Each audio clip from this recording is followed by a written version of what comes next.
नमस्कार दोस्तों। आज के इस नए एक्सप्लेनर में सीधे चलते हैं हाथरस डिस्ट्रिक्ट के यूपी आंगनवाड़ी वर्कर रिक्रूटमेंट 2026 की डिटेल्स पर।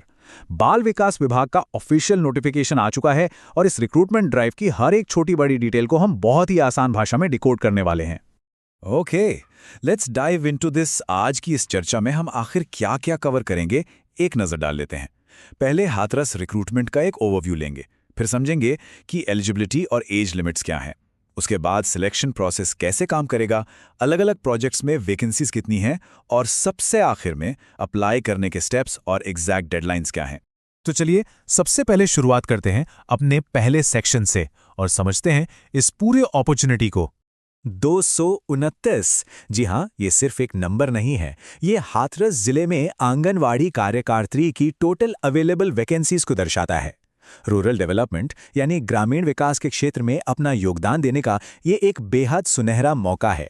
अब आप सोच रहे होंगे कि आंगनवाड़ी कार्यकर्त्री का आखिर रोल क्या होता है। बेसिकली ये आईसीडीएस यानी इंटीग्रेटेड चाइल्ड डेवलपमेंट स्कीम के अंडर एक विलेज या वार्ड लेवल पोजीशन है। इसका मुख्य काम होता है महिलाओं और बच्चों के स्वास्थ्य और पोषण को बेहतर बनाना। एक चीज बिल्कुल क्लियर कर दें, ये एक कॉन्ट्रैक्चुअल पोजीशन है जिसमें यूपी गवर्नमेंट के नियमों के हिसाब से एक निश्चित मानदेय यानी हॉनरेरियम मिलता है। ये कोई रेगुलर सरकारी नौकरी नहीं है। आगे बढ़ते हैं अपने दूसरे और सबसे जरूरी हिस्से पर, जो है हार्ड रिक्वायरमेंट्स यानी एलिजिबिलिटी और एज लिमिट्स। तो देखिए, सबसे क्रूशियल पॉइंट ये है कि ये भर्ती स्ट्रिक्टली लोकल फीमेल कैंडिडेट्स के लिए ही है। डोमिसाइल के मामले में कैंडिडेट का उसी स्पेसिफिक वार्ड, ग्राम सभा या न्याय पंचायत का निवासी होना जरूरी है जहां के लिए वैकेंसी निकली है। और हाँ, पढ़ाई की बात करें तो मिनिमम 10+2 यानी इंटरमीडिएट पास होना अनिवार्य है। एज लिमिट को लेकर भी नियम बिल्कुल साफ हैं। मिनिमम उम्र 18 साल और मैक्सिमम 35 साल होनी चाहिए। हालांकि यूपी गवर्नमेंट के जो स्टैंडर्ड एज रिलैक्सेशंस हैं वो बिल्कुल लागू होंगे, यानी एससी, एसटी, ओबीसी, पीडब्ल्यूबीडी और जो विधवा या तलाकशुदा उम्मीदवार हैं उन्हें आयु सीमा में नियम के अनुसार छूट मिलेगी। यहाँ एक बेहद जरूरी डिटेल है जो किसी से मिस नहीं होनी चाहिए। उम्र की कैलकुलेशन सिर्फ और सिर्फ 1 जनवरी 2026 को आधार मानकर ही की जाएगी और इसके लिए क्लास 10th यानी हाई स्कूल की मार्कशीट ही जन्मतिथि का एकमात्र वैलिड प्रूफ मानी जाएगी।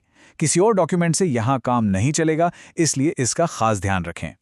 चलिए अब आते हैं हमारे तीसरे सेक्शन पर, द सिलेक्शन प्रोसेस, यानी आखिर मेरिट कैसे बनेगी। यहाँ एक बहुत बड़ी राहत की सांस ली जा सकती है दोस्तों। क्यों? क्योंकि इस रिक्रूटमेंट में कोई रिटन एग्जाम है ही नहीं। बिल्कुल सही सुना आपने। पूरा सिलेक्शन प्रोसेस 3 सिंपल स्टेप्स में बटा हुआ है। पहले मेरिट लिस्ट बनेगी, फिर सिलेक्शन प्रायोरिटी अप्लाई होगी और आखिरी में डॉक्यूमेंट वेरिफिकेशन होगा। बस ये 3 कदम और अपॉइंटमेंट क्लियर। लेकिन रुकिए, यहां एक नेचुरली बड़ा सवाल उठता है। अगर कोई एग्जाम ही नहीं है तो आखिर मेरिट लिस्ट कैलकुलेट कैसे होती है? इसका मैथ बहुत ही सिंपल है। मेरिट डायरेक्टली एजुकेशनल मार्क्स पर बेस्ड होती है। इसमें इंटरमीडिएट यानी 10+2, ग्रेजुएशन और पोस्ट ग्रेजुएशन के मार्क्स को जोड़कर टोटल बनाया जाता है। मतलब साफ है कि हायर एजुकेशन का सीधा फायदा मेरिट स्कोर में मिलेगा। और इन केस 2 कैंडिडेट्स के मार्क्स बिल्कुल टाई हो जाते हैं तो जिसकी उम्र ज़्यादा होगी उसे पहले मौका मिलेगा। अगर उम्र भी बराबर निकली तो जिसकी क्वालिफिकेशन ज़्यादा होगी सिलेक्शन उसका होगा। इसके साथ ही सिलेक्शन में एक स्ट्रिक्ट प्रायोरिटी सिस्टम भी सेट किया गया है। पहली प्रायोरिटी उन महिलाओं को दी जाएगी जो बीपीएल यानी बिलो पॉवर्टी लाइन परिवार से आती हैं और जो विधवा, तलाकशुदा या परित्यक्ता हैं। दूसरी प्रायोरिटी किसी भी बीपीएल महिला को मिलेगी। फिर तीसरी और चौथी प्रायोरिटी में एपीएल यानी अबव पॉवर्टी लाइन कैटेगरीज की महिलाओं को रखा गया है। ये हायरार्की इसलिए बनाई गई है ताकि जरूरतमंद को पहले मौका मिल सके। ओके, अब चलते हैं चौथे हिस्से की तरफ और देखते हैं कि जिले के अंदर ये वैकेंसीज किस प्रोजेक्ट में, कहां और कितनी हैं।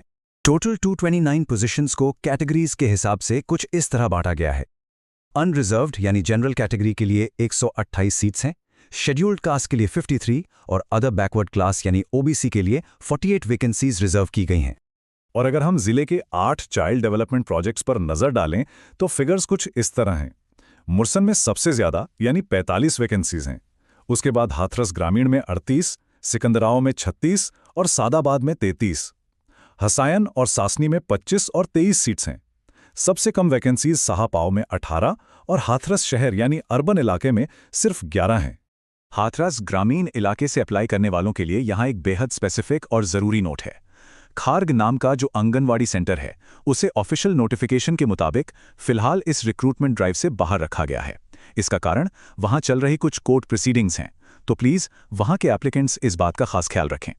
अब आते हैं हमारे आखिरी और सबसे एक्शन ओरिएंटेड सेक्शन पर, एप्लीकेशन स्टेप्स और डेडलाइंस। देखिए, सारी जानकारी एक तरफ और ये डेडलाइंस एक तरफ, क्योंकि अगर टाइम निकल गया तो सब बेकार है। ऑनलाइन एप्लीकेशंस 18 मई 2026 के आसपास शुरू होने की उम्मीद है। सबसे इंपॉर्टेंट बात यह है कि एप्लीकेशन विंडो सिर्फ और सिर्फ 21 दिनों के लिए ही खुली रहेगी। तो रफली 4 जून 2026 एप्लीकेशन की आखिरी तारीख बनेगी। टाइम बहुत कम होता है दोस्तों, इसलिए इस 21 दिन की अर्जेंसी माइंड में रखना बिल्कुल क्रूशल है। Let's move to the process और देखते हैं कि अप्लाई करना कैसे है। ये स्ट्रिक्टली एक ऑनलाइन प्रोसेस है। सबसे पहले ऑफिशियल पोर्टल upanganwadi-bharti.in पर जाना है। वहां अपने ईमेल और मोबाइल नंबर से रजिस्टर करें। फिर ध्यान से सारी डिटेल्स भरें, डॉक्यूमेंट्स अपलोड करें और फॉर्म सबमिट करके फ्यूचर रिकॉर्ड्स के लिए उसका एक प्रिंट आउट जरूर निकाल लें।